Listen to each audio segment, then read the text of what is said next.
ভারতে মব ভায়োলেন্সে মানুষ মারা যাচ্ছে, অথচ বাংলাদেশের বিচার প্রক্রিয়ায় ভারতের উদ্বেগ। দ্বৈত মানদণ্ডের প্রশ্ন। ভারতের বিভিন্ন রাজ্যে প্রকাশ্যে মানুষকে পিটিয়ে হত্যা করা হচ্ছে।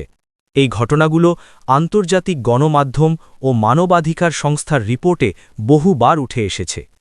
কিন্তু একই সময়ে বাংলাদেশে একটি নির্দিষ্ট ঘটনার বিচারিক প্রক্রিয়া শুরু হলেই ভারত থেকে প্রকাশ করা হয় উদ্বেগ। এই প্রশ্নই এখন উঠছে, নিজ দেশে গুরুতর মানবাধিকার লঙ্ঘনের দিকে নজর না দিয়ে অন্য দেশের অভ্যন্তরীণ বিষয়ে ভারতের এই উদ্বেগ কি আদৌ যৌক্তিক? ১. ভারতে মব ভায়োলেন্সের বাস্তবতা। ভারতের বিভিন্ন রাজ্যে সাম্প্রতিক বছরগুলোতে একাধিক ঘটনায় দেখা গেছে গুজব বা ধর্মীয় পরিচয়ের অভিযোগে মানুষকে পিটিয়ে হত্যা। পুলিশের উপস্থিতিতেও অনেক ক্ষেত্রে দোষীদের বিরুদ্ধে তাৎক্ষণিক ব্যবস্থা না নেওয়া। ভুক্তভোগীদের বড় অংশ স্বল্পমতি ও প্রান্তিক জনগোষ্ঠী। আন্তর্জাতিক মানবাধিকার সংস্থাগুলো বারবার বলছে ভারতে মব লিঞ্চিং একটি গুরুতর মানবাধিকার সংকট। তবুও এসব ঘটনায় ভারতের কেন্দ্রীয় সরকারের প্রতিক্রিয়া নিয়ে প্রশ্ন থেকেই যাচ্ছে। ২. বাংলাদেশের বিচার প্রক্রিয়ায় ভারতের উদ্বেগ।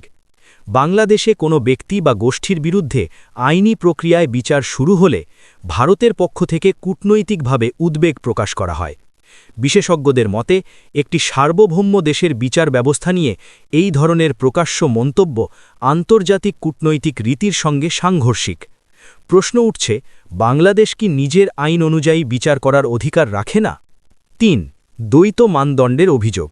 সমালোচকরা বলছেন, নিজ দেশে গণপিটুনির ঘটনায় কঠোর অবস্থান নেই, কিন্তু প্রতিবেশী দেশের অভ্যন্তরীণ বিষয়ে তৎপরতা। মানবাধিকার প্রশ্নে নির্বাচিত নীরবতা। এই অবস্থানকে অনেকেই দেখছেন রাজনৈতিক সুবিধাভিত্তিক দ্বৈত মানদণ্ড হিসেবে। ৪. উগ্রবাদ ও রাষ্ট্রের দায়িত্ব। বিশেষজ্ঞরা পরিষ্কার করে বলছেন, উগ্রবাদ কোনো ধর্মের প্রতিনিধিত্ব করে না। কিন্তু সমস্যা হয় তখনই যখন রাষ্ট্র উগ্রবাদী সহিংসতার বিরুদ্ধে সমান ও কঠোর অবস্থান নিতে ব্যর্থ হয়। রাষ্ট্র যদি নিরপেক্ষ না থাকে তাহলে সহিংসতা উৎসাহ পায় আর ভোগে সাধারণ মানুষ। ৫. বাংলাদেশ কি চায়? বাংলাদেশ চায় পারস্পরিক সম্মান, অভ্যন্তরীণ বিষয়ে হস্তক্ষেপ না করা, মানবাধিকার প্রশ্নে সমান নীতি, প্রতিবেশী হিসেবে দায়িত্বশীল আচরণ। কূটনীতি মানে চাপ নয়, কূটনীতি মানে পারস্পরিক শ্রদ্ধা। মানবাধিকার কোনো নির্বাচনী বিষয় নয়। এক দেশে হলে চুপ, অন্য দেশে হলে উদ্বেগ, এই নীতির টেকসই নয়। আজ প্রশ্নটা পরিষ্কার, ভারতে প্রকাশ্যে মানুষ পিটিয়ে মারা গেলে নীরবতা, আর বাংলাদেশে আইনি বিচার হলে উদ্বেগ। এই দ্বৈত মানদণ্ড কি সত্যিই গ্রহণযোগ্য?